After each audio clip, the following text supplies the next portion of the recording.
কৌশিকী জগদ্ধাত্রীর কাছে দুর্গাকে নিয়ে গেলে জগদ্ধাত্রীকে দেখে চমকে গেল দুর্গা। হ্যাঁ বন্ধুরা, এমনটাই দেখা যাবে। তাই সম্পূর্ণ জানতে ভিডিওটিতে লাইক দিয়ে চ্যানেলটি সাবস্ক্রাইব করে দেখতে থাকুন। গল্পের শুরুতে দেখা যাবে বৈদেহী উৎসব মেহেন্দি আশ্রমে আসে। তখনই দুর্গা ওদেরকে দেখে চমকে যায় আর বলতে থাকে, এই মহিলাটা কে রে? আর সাথে একটা ফুলটুসি ম্যাডামও আছে, আর চ্যাংড়া করে একটা ছেলেও আছে। এগুলো কে? নিশ্চয়ই কোনো বাচ্চা অ্যাডপ্ট করতে এসেছে। আমাকে তো কেউ কারো কাছে নিলই না। কে আমার বাবা, কে আমার মা, কিছুই তো জানতে পারলাম না। কি কপালে আছে কে জানে। যদি কখনো জানতে পারি না কে আমার বাবা, কে আমার মা, কে আমাকে আশ্রমে রেখে গেছে, তাদেরকে এমন কেলাবো না, উচিত শিক্ষা দিয়ে তারপরে ছাড়বো। কেন আমাকে এখানে রেখে গেছে? আর ওই কালীবুড়ো আমার সঙ্গে রাগ দেখালো তো? ঠিক আছে, আমি চলেই যাব। এই আশ্রম ছেড়ে আমার যেদিকে দু চোখ যায় সেদিকেই চলে যাব। এই বলে দুর্গা সেখান থেকে চলে যায়। ওইদিকে কালবৈশ মামা বলতে থাকে, তুই চলে যা, চলে যা তুই। তুই আমাকে জ্বালিয়ে মারলি, চলে যা তুই। তখনই একটা বাচ্চা আসলেই কালবৈশ বলতে থাকে, যা তোরা খাওয়া-দাওয়া করে নে, তারপরে না আমরা তবলা বাজাবো। ঠিক আছে? ঠিক তখনই বৈদেহীকে দেখে কালবৈশ মামা চমকে যায় আর বলতে থাকে, বৈদেহী মুখার্জি, আপনি এখানে? তখনই বৈদেহী বলতে থাকে, আমাকে দেখে মনে হলো যেন চমকে গেলেন। তখন কালবৈশ মামা বলতে থাকে, না চমকাবো কেন? কিন্তু আপনারা এখানে? এখানে কেন আপনারা? তখনই মেহেন্দি কান্না নাটক করতে থাকে আর বলতে থাকে, আমার তো একটা বাচ্চা হলো না, তাই একটা বাচ্চা অ্যাডপ্ট করতে এসেছি। তখনই কালবৈশ মামা চমকে যায় আর বলতে থাকে, তুমি কিনা নেবে বাচ্চা পালক? তখনই মেহেন্দি বলতে থাকে, হ্যাঁ, একটা বাচ্চা পালক নেব। তখন উৎসব বলতে থাকে, আছে নাকি এরকম বাচ্চা? তখন কালবৈশ মামা বলতে থাকে, হ্যাঁ আছে তো বাচ্চা, কিন্তু এখন তো আমি বাচ্চার ব্যাপারে কোনো কথা বলতে পারবো না, পরে আপনাদের আসতে হবে। তখন বৈদেহী বলতে থাকে, কেন? আমরা তো এখনই এসেছি, তাহলে এখনই আমাদেরকে বাচ্চা দেখান না এনে। আছে ছোট বাচ্চা? তখনই কালবৈশ মামা বাচ্চাদেরকে ডাকে। তখন বাচ্চারা আসলে মেহেন্দি বলতে থাকে, না এরকম বাচ্চা না, সদ্যোজাত বাচ্চা। তখন কালবৈশ মামা বলতে থাকে, আছে বাচ্চা, কিন্তু এখন সেই ব্যাপারে কথা বলা যাবে না। তখন মেহেন্দি বলতে থাকে, আমি বাচ্চাদের দেখবো। এই বলে জোর করে ভিতরে ঢুকতে চাইলেই কালবৈশ মামা বলতে থাকে, না আপনারা একদম ভিতরে যাবেন না। কি দেখতে এসেছেন বলুন তো? আমার তো মনে হচ্ছে না যে আপনারা বাচ্চা অ্যাডপ্ট করতে এসেছেন। আমার তো মনে হচ্ছে আপনারা কাউকে খুঁজতে এসেছেন। তখন বৈদেহী বলতে থাকে, কি বলছেন আপনি? তখন কালবৈশ মামা বলতে থাকে, হ্যাঁ, সেটাই তো মনে হচ্ছে। আপনারা কোন রকম কোন স্বার্থ ছাড়া এখানে আসেননি। সেটা আপনাদেরকে আমি চিনি। আপনাদেরকে আমি ভালো করে চিনি। আর আপনার ছেলের বউ, যে কিনা নিজেই ইচ্ছে করে বাচ্চা নেয়নি, সে কিনা এখন বাচ্চা অ্যাডপ্ট করবে, সেটা আমাকে শোনালেই কি আমি বিশ্বাস করব?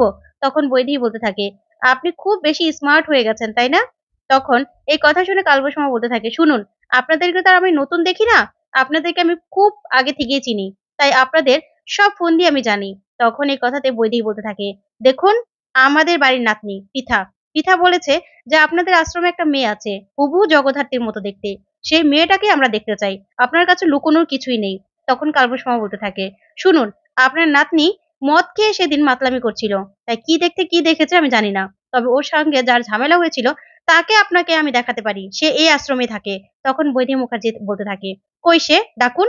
তখনই কালবৈশ মামা চমকে যায়। তারপরেই একটা মেয়েকে ডাকলে সে মেয়েটার সামনে আসলেই তাকে দেখে বৈদেহী চমকে যায়। আর দেখে যে সেটা তো কোনোভাবেই জগদ্ধাত্রীর মতো নয়। তখন কালবৈশ মামা বলতে থাকে, শুনুন, আপনাদের বাড়ির মেয়ে, সে নেশা করেছিল। তাই কি দেখতে কি দেখেছে আমি জানি না। ওই বাঁচিয়েছিল। তখন উৎসব বলতে থাকে, ওই যে ছিল সেদিন, সেটা আমরা বিশ্বাস করব কি করে? তখন কালবৈশ মামা বলতে থাকে, আপনার বাড়ির নাতনি সেটাই যে ঠিক কথা বলছে, সেটাই বা আমরা বিশ্বাস করব কি করে? কোনো প্রমাণ আছে? তখন উৎসব আর কিছুই বলতে পারে না। তখন কালবৈশ মামা বলতে থাকে, শুনুন, এখান থেকে চলে যান। এখনই এখান থেকে চলে যান। না হলে কিন্তু আপনারা অপমানিত হবেন। তখন বৈদেহী বলতে থাকে, আপনি কিন্তু বড্ড বাড়াবাড়ি করছেন, বড্ড বাড়াবাড়ি করছেন। ওইদিকে দেখা যাবে দুর্গা নিজের ফোনটাই খুঁজে পায় না। তখন ফোন বলতে থাকে, ফোনটা নিশ্চয়ই আশ্রমে রেখে এসেছি, ওই কালু দাদুর কাছেই আছে। আবার আশ্রমে যেতে হবে। গিয়ে আমাকে আবার আনতে হবে। এই বলেই দুর্গা আশ্রমের দিকে আসতে থাকে। এদিকে বৈদেহী কালবৈশ মামাকে বলতে থাকে, শুনুন, কিছু একটা গন্ডগোল আছে সেটা তো আমি বুঝতে পেরেছি। তাই আপনাদের আশ্রমের দিকে ২৪ ঘন্টা একজন নজর রাখবে। আমি এখানে রেখে যাব। দেখি আপনি সত্যি বলছেন না মিথ্যা বলছেন। তখনই কালবৈশ মামা পুরো চমকে যায়। আর বলতে থাকে, নজর রাখবেন মানে? এটা কেমন কথা? তখন বৈদেহী বলে, হ্যাঁ, দেখি না আপনি সত্যি বলছেন না মিথ্যে বলছেন। এই বলে আশ্রম থেকে বেরিয়ে যায়। ওইদিকে দুর্গা আসার সময় হঠাৎ করে ও জুতার ফিতাটা খুলে যায়। তখন ফিতা বাঁধতে গেলেই তখনই বৈদেহীরা সবাই বেরিয়ে চলে যায়। তারপরেই দেখা যাবে দুর্গা এসেই কালবৈশ মামাকে বলতে থাকে, কি কালীচরণ? তখনই কালবৈশ মামা বলতে থাকে, এই তুই এখানে? তোকে কেউ দেখেনি তো? তখন দুর্গা বলতে থাকে, না না, আমাকে কে দেখবে? তখনই কালবৈশ মামা বলতে থাকে, শোন, এখন না তুই স্নান সেরে তারপরে খেতে বসবি। তখন দুর্গা বলে, একটু আগেই তো বুড়ো আমাকে লাঠি দিয়ে পিটিয়ে আশ্রম থেকে বের করে দিলি, এখন আবার খেতে বলছিস? তখন কালবৈশ মামা বলতে থাকে, শোন দুর্গা, তুই না যখন তখন বেরোবি না। তোকে কেউ দেখতে পেলে না ছোঁ মেরে তুলে নিয়ে তারপর মেরে ফেলবে। তখন দুর্গা হাসতে থাকে আর বলতে থাকে, "আরে কালীবুড়ো, তুই কি ভুলে গেছিস? আমার নাম দুর্গা, দুর্গা। কেউ আমাকে তুলে নিয়ে যাবে মানে? কারো সাহস আছে নাকি?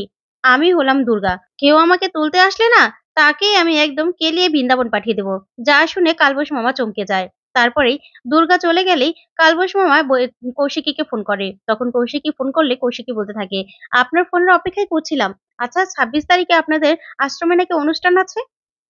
তা আমাদের মেয়ে দুর্গা নিশ্চয়ই গান গাইবে?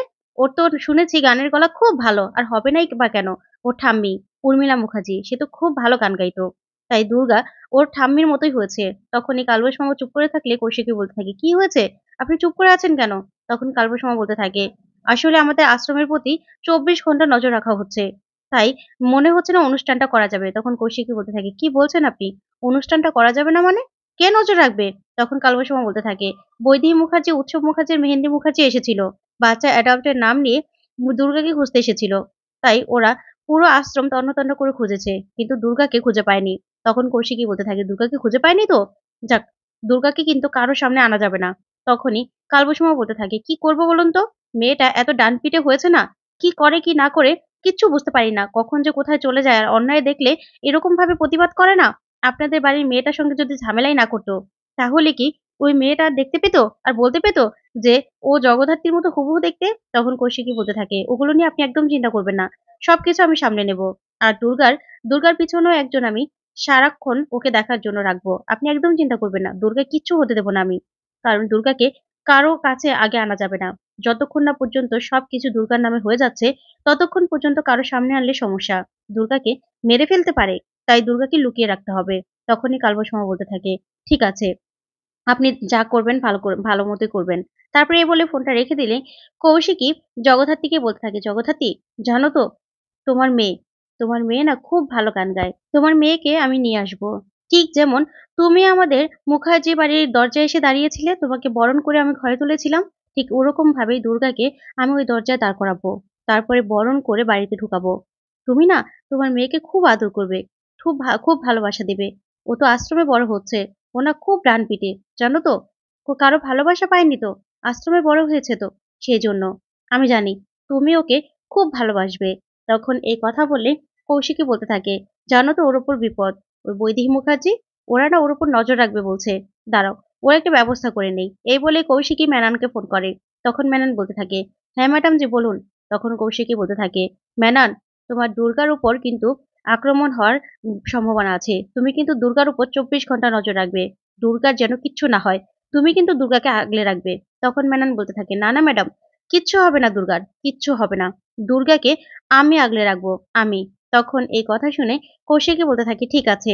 তখনই মেনন বলতে থাকে, "কাকুন পিটিয়া কেমন আছে?" তখন কৌশিকী বলতে থাকে, "ভালো আছে, ঠিক আছে এখন।" তখন মেনন বলে, "মেয়ে তো বড় হয়ে গেল, মেয়েকে তো বিয়ে দিতে হবে।" তখন কৌশিকী বলতে থাকে, "যাক না আর কটা দিন, তারপরে না হয় ভালো ছেলে দেখবো।" তখন মেনন বলে, "না ছেলে তো আছেই। একজন কাকুনকে পছন্দ করে। আমি জানি ছেলেটা খুব ভালো।" তখন কৌশিকী বলে, "ঠিক আছে। তুমি যখন চিনো তাহলে পরে একদিন ওর সঙ্গে আলাপ করা যাবে।" তখন মেনন বলে, "ঠিক আছে।"